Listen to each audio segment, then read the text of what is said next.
اعوذ باللہ من الشیطان الرجیم بسم اللہ الرحمن الرحیم۔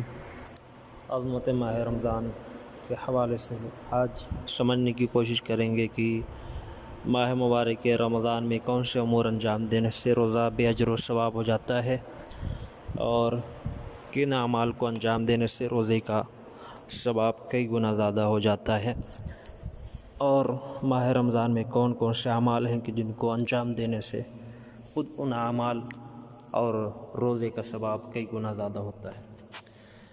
تو آئیے سب سے پہلے بڑھتے ہیں اس چیز کی طرف کہ ماہ رمضان میں گناہوں سے پاکیزگی کیوں ضروری ہے۔ حضرت فاطمہ الزہرا السلام علیہا فرماتی ہیں کہ روزے دار روزے کو محفوظ رکھے، یعنی ہر طریقے سے اپنے روزے کو محفوظ رکھے کہ آنکھ کو محفوظ رکھے، زبان اور کان کو محفوظ رکھے، گویا روزے میں بھوک و پیاس کے ساتھ ساتھ اعضائے جسمانی بھی روزہ رکھے، تب روزہ صحیح ہوگا، ورنہ روزے دار کا روزہ ختم ہو جاتا ہے۔ یہ جناب فاطمہ الزہرا السلام علیہا کی حدیث۔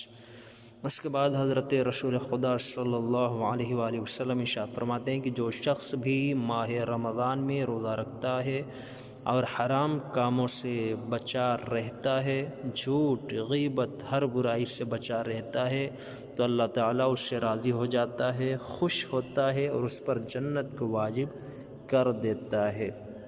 تو بی بی السلام علیہ نے فرمایا کہ اگر وہ اپنے آپ کو گناہوں سے نہ بچائے تو روزہ اس کا صحیح نہیں ہوتا، باطنی طور پہ اس کا روزہ باطل ہو جاتا ہے۔ پیغمبر نے فرمایا کہ اگر اپنے آپ کو وہ بچا لے تو اللہ اس سے راضی ہوتا ہے، اور اپنے آپ کو تمام حرام چیزوں سے، جھوٹ، غیبت، برائی سے بچا لے تو خدا تعالیٰ اس کے اوپر جنت واجب کر دیتا ہے۔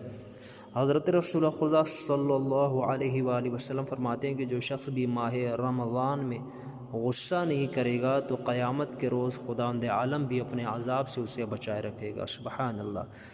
لہذا ماہ مبارک رمضان میں اپنے آپ کو غصہ کرنے سے بھی بچائیں، اور ماہ رمضان کے روزوں میں انسان کسی کی غیبت نہ کرے، اور ایسے بندے کو اللہ تعالیٰ نے قابل تعریف قرار دیا ہے، چاہے وہ اپنے بستر پر ہی کیوں نہ سو رہا ہو۔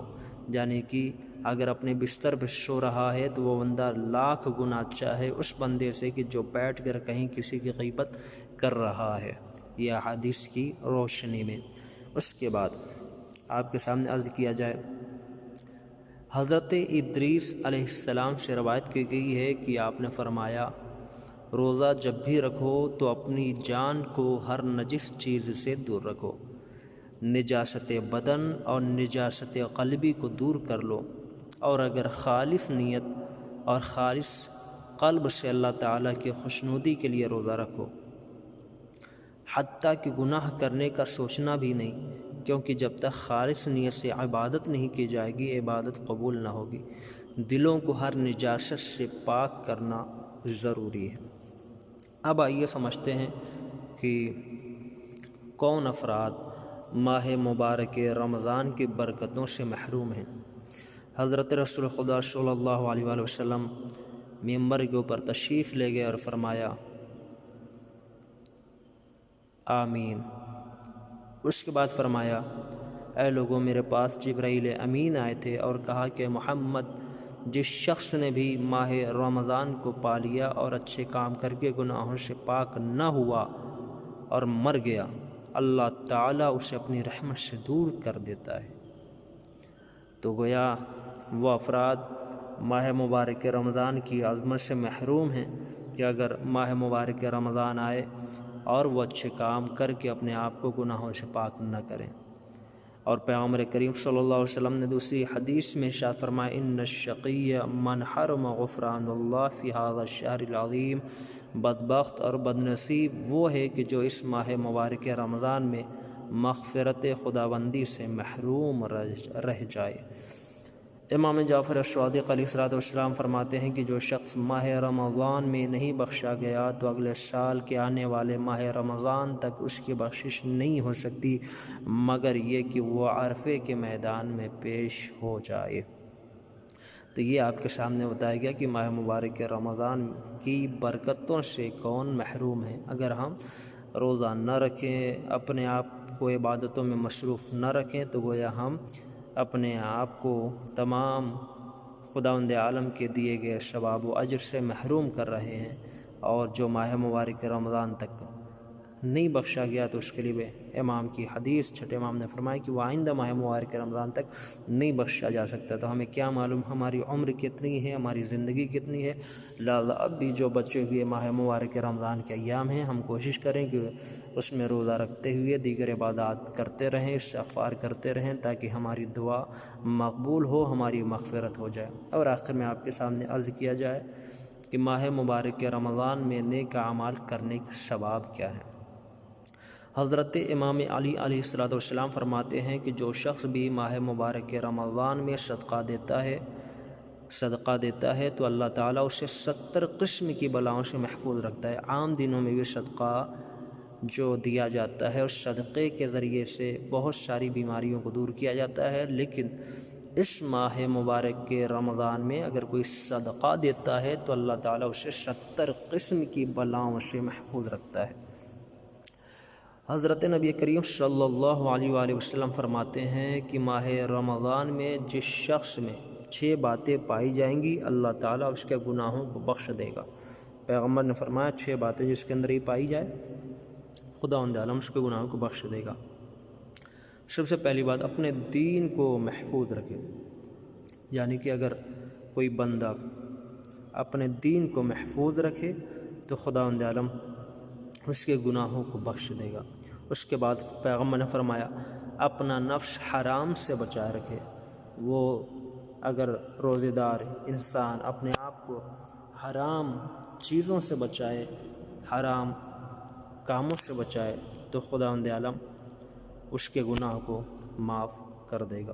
اب اس کے بعد تیسری چیز، اپنے خاندان والوں سے نیک سلوک کرے، اپنے گھر والوں کے ساتھ اچھا برتاؤ کرے تو پیغمبر فرماتے ہیں کہ اللہ تعالیٰ اس کے گناہوں کو بخش دے گا۔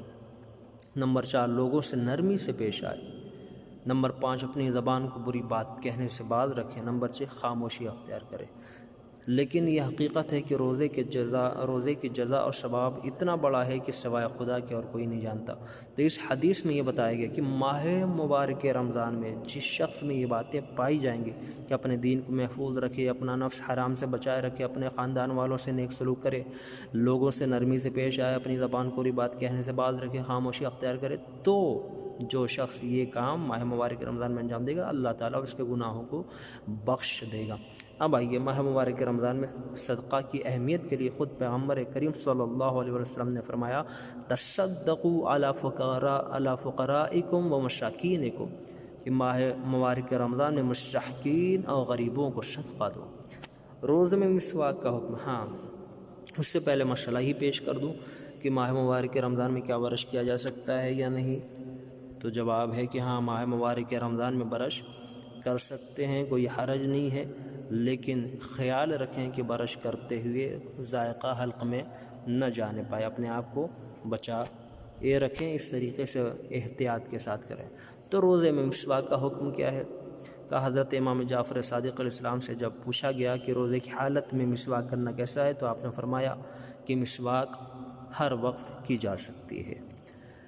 روزے میں تحفہ عطر کا، ہاں سوال ہے کہ کیا ماہ مبارک رمضان میں عطر اور خوشبو لگایا جا سکتا ہے یا نہیں، تو جواب ہے بالکل خوشبو لگا سکتے ہیں، کوئی حرج نہیں ہے۔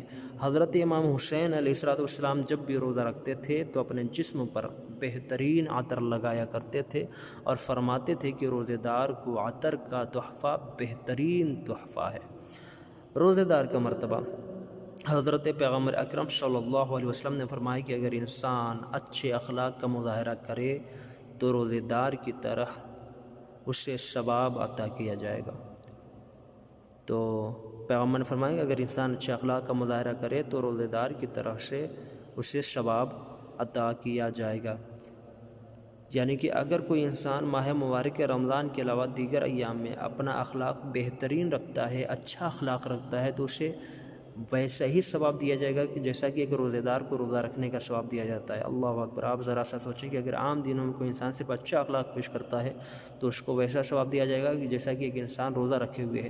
تو آپ سوچیں کہ اگر ماہ مبارک رمضان میں انسان اپنے اخلاق کو بہترین بنا لے تو پھر اسے کتنا زیادہ ثواب دیا جائے گا۔ لہٰذا آئیے کوشش کریں گے اس مہینے میں اپنے آپ کو تمام گناہوں سے بچائیں، صدقہ دیں، یتیم و فقیر و مسکینوں کا خیال رکھیں، رشتہ داروں کے ساتھ اچھا سلوک کریں اور بہترین اخلاق کا مظاہرہ کریں اور قرآن مجید کی زیادہ سے زیادہ تلاوت کرتے رہیں۔ والسلام علیکم ورحمۃ اللہ وبرکاتہ۔